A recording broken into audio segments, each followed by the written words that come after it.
know what will come out of my mouth, Debbie Ormonde.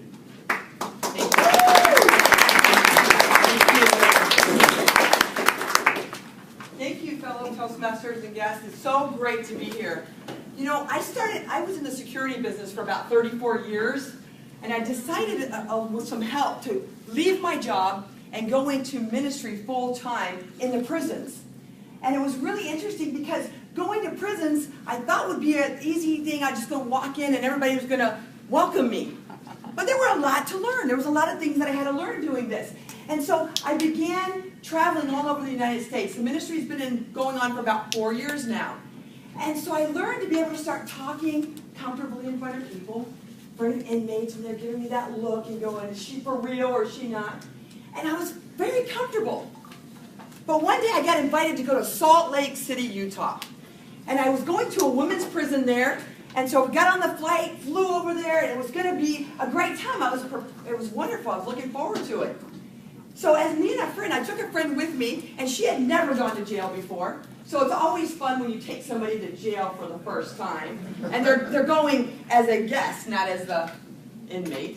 And so I took her, and she was really scared. She was kind of watching. She's walking behind everybody, wondering what was going to happen to her.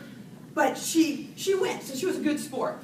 And as I got up to speak, it was interesting because I don't know about you, fellow Toastmasters, but speaking in front of an audience wasn't my favorite thing to do. And I always knew that something was going to happen, but I just didn't know what. You know, you're going to walk up and you're going to fall over the stage, or you're going to trip, or something's going to happen. You're going to forget your lines. You're going to forget where you're at. Something is going to happen. But I just didn't know what. And so I walked up to this prison, and I got there, and I was so excited. And one of the things that I do when I get there is I'll jump up and down and get everybody wound up, and I'll run up and down the aisles so that they know that I'm there and that it's fun. It's not like a, you know, be worried about this person coming in. It's like, let's have fun. And so as I walked in to do that, I got up on the stage, and I jumped up and down, and as I did it, my front tooth just fell out of my mouth. It flew right out of my mouth. I was in a car accident when I was 12.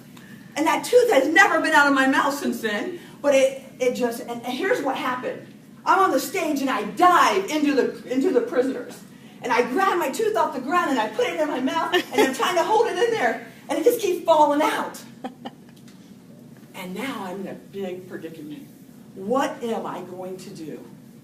And so I got over in the corner, you know, I ran over and I'm like, oh my God. What am I going to do now? There is no way I can do this. And you know how you're trying to talk? I don't know if you've ever experienced this, but your F's, your S's, everything is messed up. And so I'm over there and I'm trying to talk to myself. You can do this, you can do this. And you know, there's like 150 people in there. I'm like, there's no way I can do this. And there's a song that I love. The song's called I Can Only Imagine. I don't know if you know the song, but it's my favorite. And so I went over in the corner and I said to one of the inmates, I said, they had a stereo in there and they had some music. And I said, do you have this song? And they said, yes. And I said, thank you. So they put it on so I could think for a few minutes and gather my thoughts.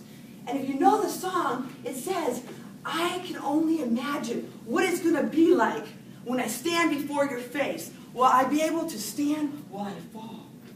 And I'm thinking, oh, how can I not do what I came here to do?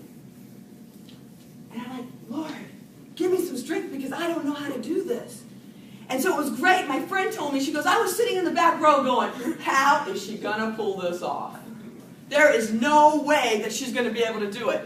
And she was kind of right there for a minute because I was sure. So what happened was, as I was sitting in the corner listening to the song, an inmate got up from the crowd and she walked over to me and she came over and she said, you're beautiful.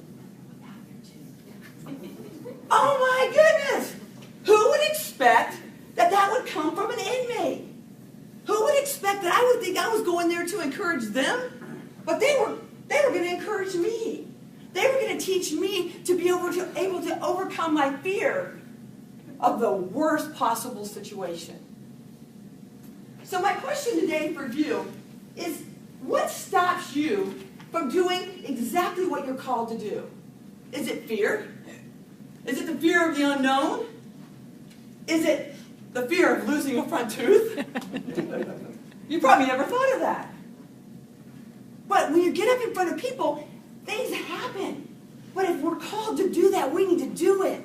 And we need to be able to encourage people and lift them up and teach them and motivate them. But we'll stop because of fear. We need to be sure not to let fear stop us. There was a story I read, and it was really interesting because I read this story right before this happened. I don't know if you've ever heard it, but it's a story called Carrots, Eggs, and Coffee.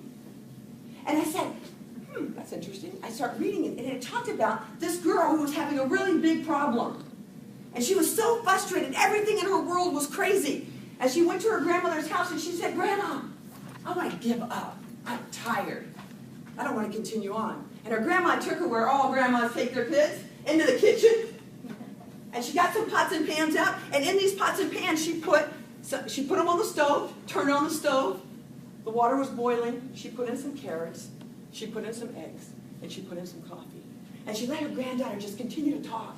And she continued to talk. And her granddaughter was just spilling it all out, all the stuff that was going on in her life. And so then she said to her granddaughter, she went over to the oven, she turned them off.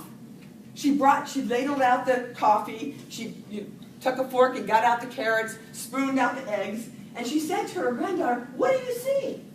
The granddaughter says, I see carrots, eggs, and coffee. What's the point, Grandma? And she said, each one of these had the same adversity. Boiling hot water. Touch the carrot. It went in hard and it came out soft. The hard-boiled egg was fragile in the inside. The outside was hard. But now the inside became hard.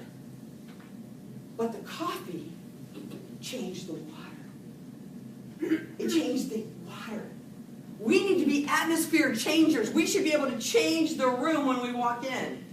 So my question to you is, what are you? A carrot, an egg, or a coffee bean? Thank you.